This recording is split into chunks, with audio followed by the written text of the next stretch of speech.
Hello students, welcome back to Shikshastra. आज हम ख़त्म करने जा रहे हैं हमारा जो चैप्टर हम कर रहे थे, the story of village Palampur. एक बहुत ही स्वीट सा, प्यारा सा, सिंपल सा, एक बहुत अच्छा चैप्टर जिससे हमको रियल लाइफ के बारे में भी, हमारे देश के बारे में, पूरी दुनिया के बारे में एक तरीके से बहुत कुछ यहाँ पे सीखने को मिला है। इस चैप्टर से हम इस चैप्टर को आज कंक्लूड करने वाले हैं। तो कंक्लूजन पे आते हैं। क्या क्या पढ़ा हमने और क्या क्या सीखा इस चैप्टर से, वो हम जानते हैं। The chapter the story of village Palampur provides a comprehensive का मतलब क्या है? कंप्लीट, संपूर्ण। यहाँ पे हमने इसके बारे में जाना है। क्या? स्टोरी ऑफ विलेज पालमपुर के बारे में हमने कंप्लीटली जाना। क्या जाना? View of rural life. Rural life मतलब गांव की लाइफ। अब गांव की लाइफ के बारे में ही क्यों जाना हमने सीखा क्योंकि जो इंडिया है उसमें आज भी मोस्ट ऑफ द पॉपुलेशन, ज़्यादातर जो जनता है, ज़्यादातर जो पॉपुलेशन लोग हैं वो कहाँ रहते हैं? विलेजेस में रहते हैं, गाँव में रहते हैं। तो इसीलिए हम जान रहे हैं क्या? रूरल लाइफ के बारे में। ठीक है। और शहरों को क्या कहते हैं? अर्बन। ठीक है, अर्बन एरियाज और रूरल एरियाज। ओके, हमने जाना रूरल एरियाज के बारे में, गांव के बारे में। And the organisation of production, organise कैसे करते हैं प्रोडक्शन को यहाँ पे, एग्जैक्टली वो हमने यहाँ पे जाना है। इसका क्या मतलब है? प्रोडक्शन क्या होता है? किसी भी चीज़ को बनाना। ठीक है, किसी भी चीज़ को प्रोड्यूस करना। लाइक हम लोग फार्मिंग में क्या करते हैं? बीजों से हम क्रॉप्स को प्रोड्यूस करते हैं। ठीक है। हम क्या करते हैं? फैक्ट्रीज़ में क्या करते हैं? स्मॉल स्केल मैन्युफैक्चरिंग हमने पढ़ा इस चैप्टर में। उसमें हम क्या करते हैं कि जो एक हमने कॉटन लिया उसको हमने टी शर्ट में कन्वर्ट कर दिया, यानी कि रॉ मटेरियल लिया और उसको फाइनल गुड्स में हमने यहाँ पे कन्वर्ट कर दिया। ओके, तो ऐसे होता है प्रोडक्शन। ऑर्गेनाइज कैसे होता है प्रोडक्शन? प्रोडक्शन के क्या क्या फैक्टर्स होते हैं? Land, labour, human, physical capital, okay, financial, ये सब हमने कुछ सीखी चीज़ें। Got it? आई होप सब कुछ याद होगा आपको। ठीक है। Then in a village setting, obviously हमने ये सब कहाँ सीखा? In a village setting. अब विलेज सेटिंग में क्या खास बात है कि ये सारी चीज़ें काफ़ी एक्चुअली यूनिक तरीके से होती हैं और काफ़ी यहाँ पे स्मॉल तरीके से भी होती हैं।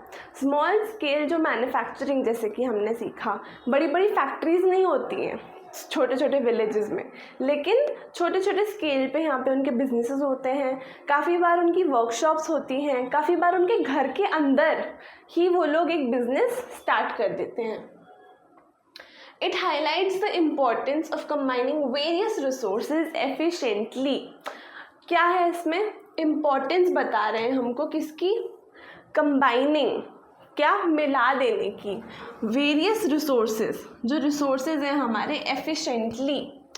अब देखिए, रिसोर्सेज तो हैं, लैंड है हमारे पास, नेचुरल रिसोर्सेज हैं, वाटर है, इरिगेशन है, एवरीथिंग वी हैव, दुनिया ने हमको दिए, पृथ्वी में हमारे पास है, अर्थ ने हमको दिए हैं वो सब चीज़ें। But what if you don't use it? What if you don't combine it? अगर हम उसको कंबाइन करके साथ में चलेंगे ही नहीं तो फिर उसका कुछ यूज़ ही नहीं है, कुछ प्रोडक्शन ही नहीं हो पाएगा। लेकिन जब एक इंसान, एक एंटरप्रेन्योर, एक ह्यूमन इंटेलिजेंस कंबाइन होती है with land, labour, machinery, factory, Capitals, human cost, everything, सारी की सारी चीज़ें, जो हमारा फाइनेंशियल कॉस्ट, सब कुछ रिसोर्सेज को मिला के जब हम साथ में चलते हैं तो यहाँ पे वैल्यू कुछ प्रोड्यूस हो सकती है। यहाँ पे प्रोडक्शन का जो प्रोसेस है वो हो सकता है। And sustainability for economic activities. अब सस्टेनेबली कैसे की जाती है इकोनॉमिक एक्टिविटीज़, हमने वो भी सीखा कि एनर्जी को बचाना कितना ज़रूरी है। हमको ऐसे यूज़ करने हैं, हमारे को जो रिसोर्सेज मिले हैं उस तरीके से यूज़ करने हैं ताकि वो हम ख़त्म नहीं कर दें, हम फ्यूचर जनरेशन्स के लिए भी उनको बचा करके रखें। फॉर द इकोनॉमिक एक्टिविटीज़, हमारी इकोनॉमिक एक्टिविटीज़ भी चलती रहें पर साथ ही साथ सस्टेनेबिलिटी भी रहे। हम ध्यान से सोच समझ के रिसोर्सेज को यहाँ पे यूज़ करें। Through the fictional village of Palampur, अब हमने इतना कनेक्ट हो जाते हैं ना, हम किसी की स्टोरी पढ़ते हैं तो हम भूल ही जाते हैं। कभी कभार हम मूवीज़ देखते हैं, हम सामने दिख रहा है हमको स्क्रीन पे शाहरुख खान लड़ रहा है, ठीक है, हमको लगता है एक्चुअल में ही हो रहा है सब कुछ, ठीक है। कभी कभार होता है कि अगर कुछ इतना अच्छा होता है, हम इतना कनेक्ट कर जाते हैं तो हम भूल ही जाते हैं कि वो स्टोरी है।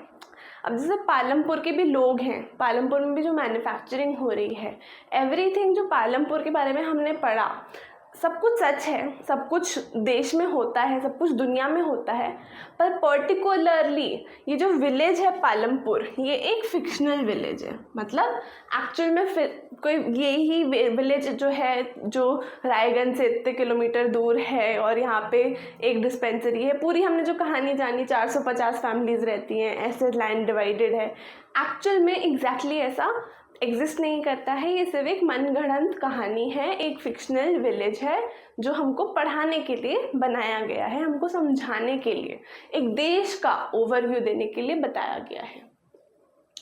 स्टूडेंट्स गेन इनसाइट्स, हमको क्या मिलती हैं? इनसाइट्स, हमको मिलती हैं सीखें, हमको मिलती हैं एक मतलब इंसाइटफुल ब्रेन, कि हम सोच पाएँ, हमारी थिंकिंग एबिलिटीज़ डेवलप हों। Into the complexities of agriculture, किस लिए हमारी थिंकिंग डेवलप हो? कि हम जान सके कॉम्प्लेक्सिटीज़।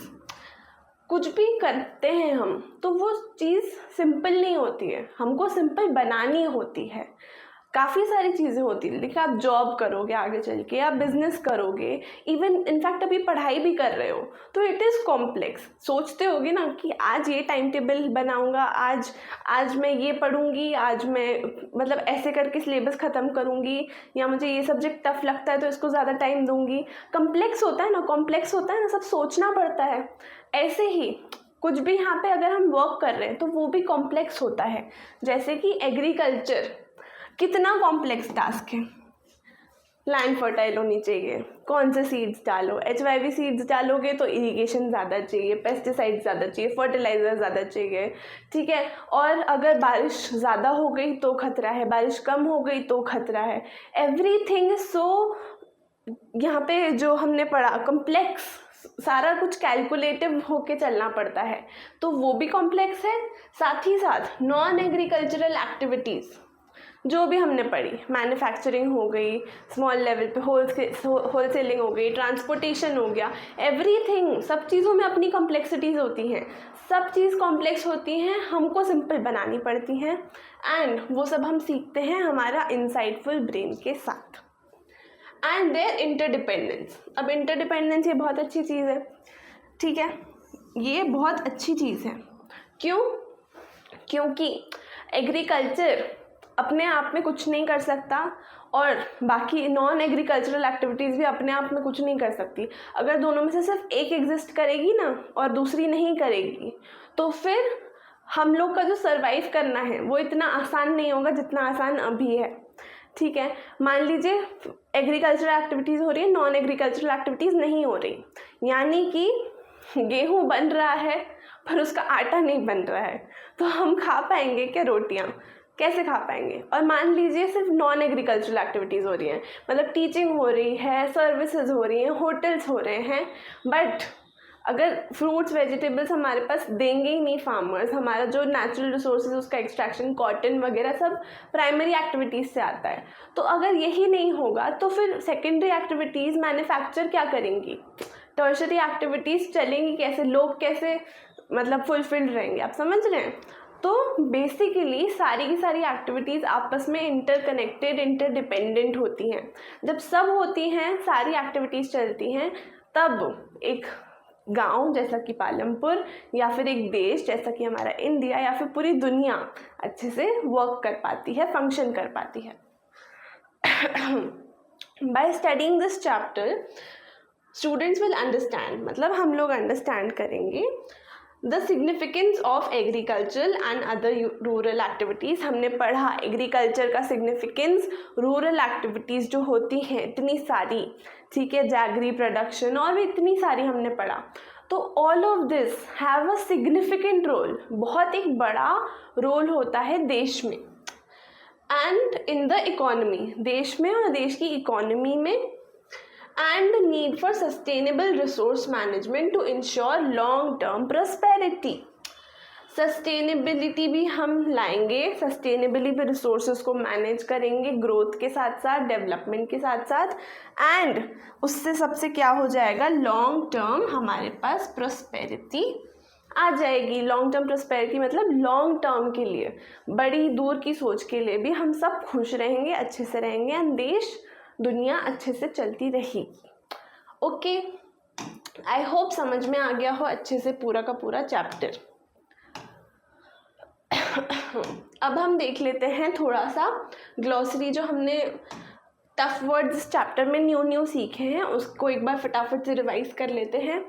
मल्टीपल क्रॉपिंग हमने सीखा कि growing more than one type of crop on the same land during the same year, एक ही साल के अंदर एक से ज़्यादा क्रॉप्स जब हम उगाते हैं, लाइक एक सीज़न में एक, दूसरे सीज़न में दूसरा, तीसरे सीज़न में मान लो तीसरा, ऐसे राबी खारिफ जायद क्रॉप्स हमने पढ़े, तो ये सारे क्रॉप्स हम प्लांट करेंगे एक ही साल में, एक से ज़्यादा। अगर एक ही लैंड पे हमने किया है प्लांट तो that is multiple cropping. HYV seeds हमने पढ़ा, चमत्कारी एकदम, बहुत ही ज़्यादा technology infused, chemical reaction infused, बहुत ही बढ़िया सीड्स होते हैं जो एक जगह पे लैंड है, एक लैंड है पर्टिकुलर, उसका जो प्रोडक्शन है वो कहीं गुना बढ़ा देते हैं। मान लीजिए एक लैंड पे यहाँ पे 100 क्विंटल प्रोड्यूस होना था, अगर वीट मान लीजिए तो वहीं पे 500 क्विंटल वीट प्रोड्यूस हो जाएगा। बट इन HYV सीड्स के साथ क्या साथ में जुड़ा रहता है, ज़्यादा इरिगेशन, ज़्यादा फर्टिलाइजेशन, ज़्यादा सारे पेस्टिसाइड्स और chemicals. Okay, fixed capital. Fixed capital क्या होता है, long term assets used in production like machinery and buildings. Basically ये फिक्स्ड कॉस्ट्स होती हैं, फिक्स्ड कैपिटल होता है, फिक्स्ड कॉस्ट्स होती हैं।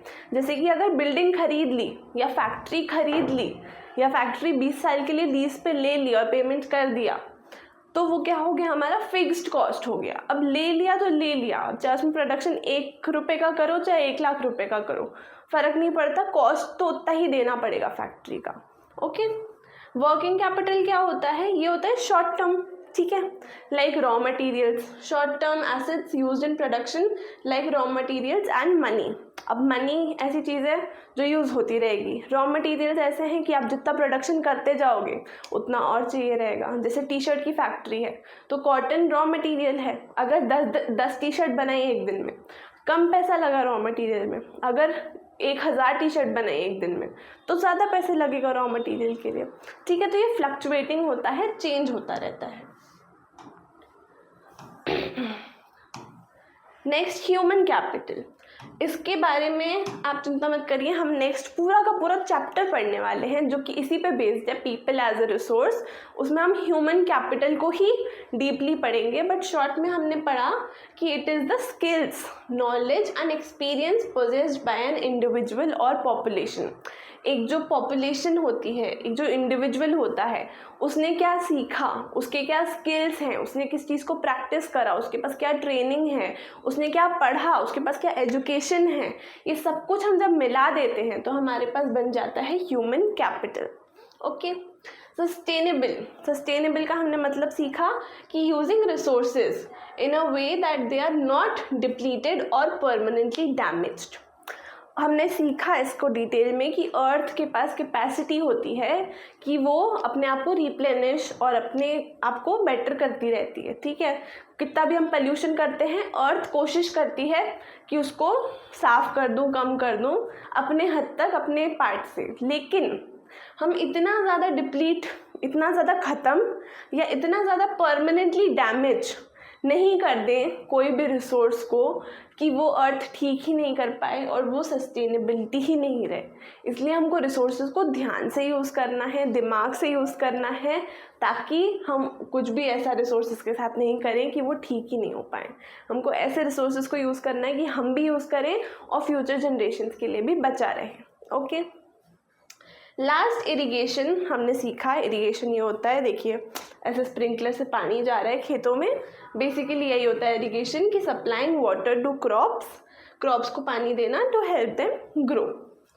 ओके, आई थिंक आपको समझ में आ गया होगा सारा कुछ। Thank you so much for watching. कुछ भी डाउट हो तो नीचे कमेंट सेक्शन में feel free to ask, and कुछ अच्छा लगा हो तो कमेंट कर देना, लाइक करे बिना बिल्कुल मत जाना, सब्सक्राइब कर देना शिक्षास्त्र को। This is me Lisha Thakur and thank you so much for watching. I will see you guys in the next chapter.